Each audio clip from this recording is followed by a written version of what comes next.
say there's a relatively simple answer to that, which begins with the letter N, and it's and the last letter is O, and let me stop there. How can we give practical content to the idea of sustainable development?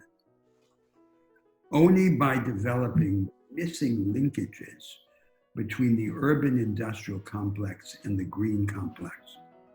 Technological, technical, economic, and legal linkages. Economics, to my mind, actually does provide an excellent toolkit to analyze this. I mean, I think without economics, it would be, without a proper application of economic thinking, we will face great difficulties in mastering our environmental and climate challenges.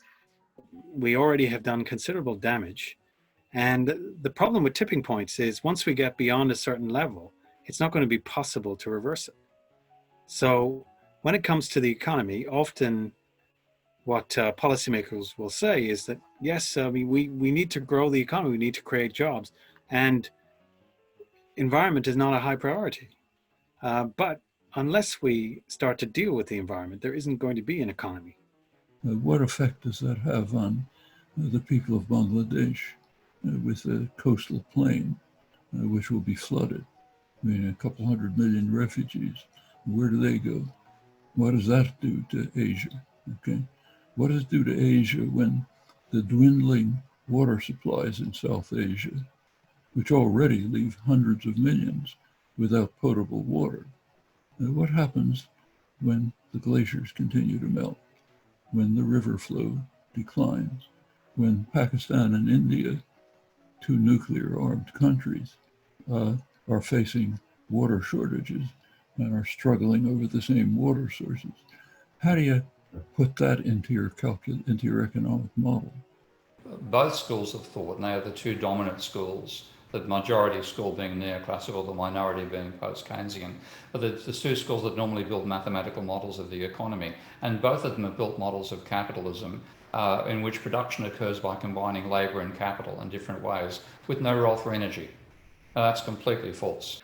In academia, despite being one of the most fundamental challenges of our time, climate change research is an area that has received relatively little attention, particularly in the most highly ranked economics journals. So last year, Nick Stern wrote a piece where he showed that the top econ journal, so the quarterly journal of economics, has published 0 articles on climate change over the entire journal's history. So we're talking like 0 out of 47,000 articles.